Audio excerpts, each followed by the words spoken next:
Bonjour à toutes et à tous, je suis très content de vous retrouver pour une nouvelle vidéo, j'espère que vous portez bien, que vous avez votre café bien installé. On est parti pour un nouvel épisode de microbiologie. Je vous rappelle le concept une fois de plus, même si vous commencez à connaître par cœur. Je vous propose un dessin afin de mémoriser la microbiologie.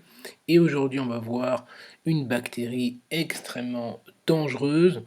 Elle s'appelle Haemophilus influenzae de type B puisqu'il en existe plusieurs.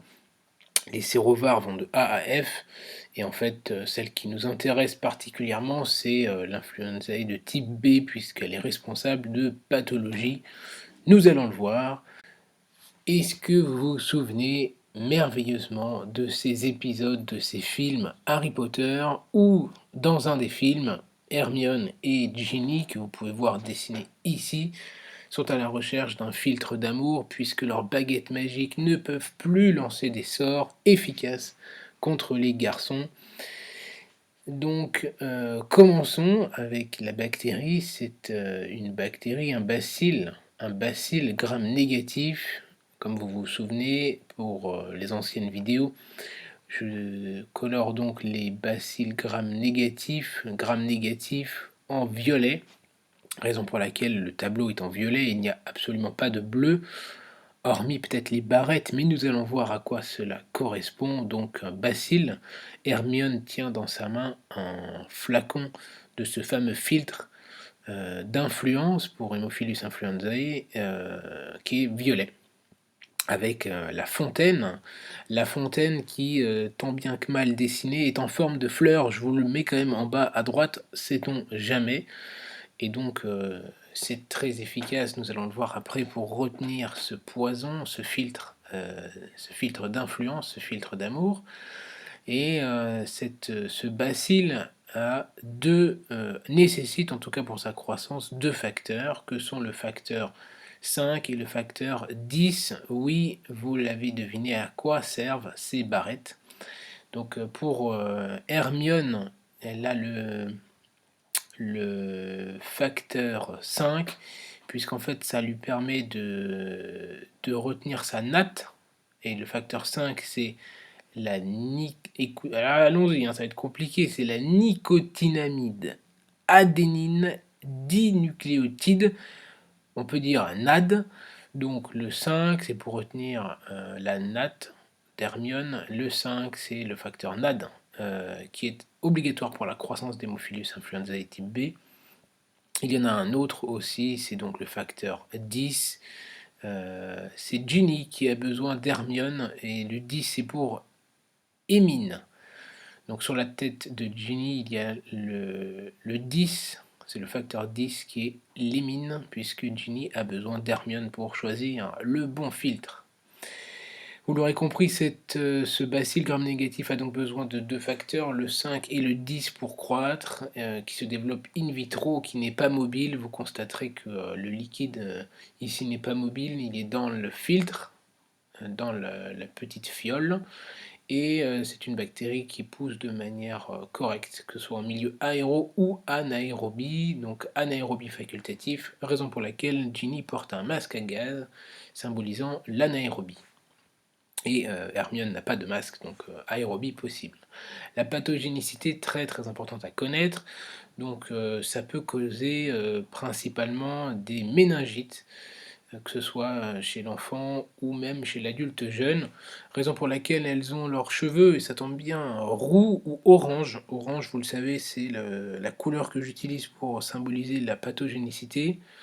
Ensuite, donc ça c'est dans 50% des cas d'infection. Dans 17% des cas, il y a une épiglottite. Vous constaterez qu'autour du cou d'Hermione, il y a un foulard, pour vous rappeler l'épiglottite. Ensuite, dans 15% des cas, ça peut donner des pneumonies. Alors, essayons un peu de style vestimentaire avec la veste d'Hermione. Vous voyez qu'elle a des grilles dessus. Il faut connaître aussi l'atteinte possible au niveau articulaire avec des arthrites septiques. vous voyez que, il y a un os posé sur la table en arrière, donc là l'os c'est pour l'ostéomyélite que dans 2 des cas, mais vous vous rappellerez que ça peut donner des ostéomyélites et des arthrites du coude. Donc l'os est en direction du coude et le coude est coloré. Et enfin, un peu plus délicat à schématiser, mais elle porte des lunettes. Elle a du mal à voir, ça peut donner effectivement des cellulites, surtout au niveau du visage avec, des atteintes, rétro-orbitaires ou orbitaires et des cellulites de la face.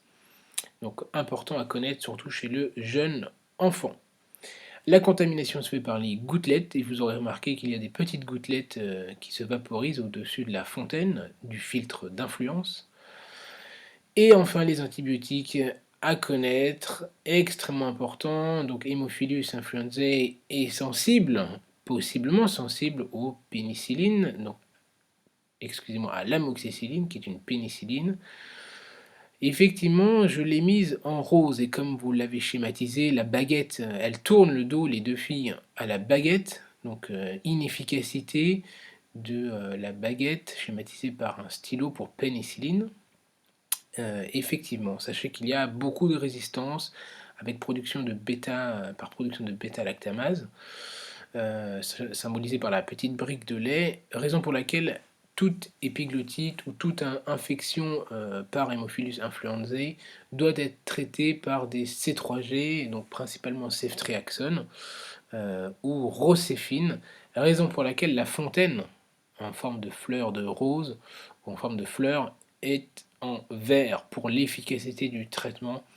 Donc vous retiendrez que en raison des nombreuses résistances aux pénicillines, à l'amoxicilline, par production de bêta-lactamase, on est obligé d'utiliser des C3G.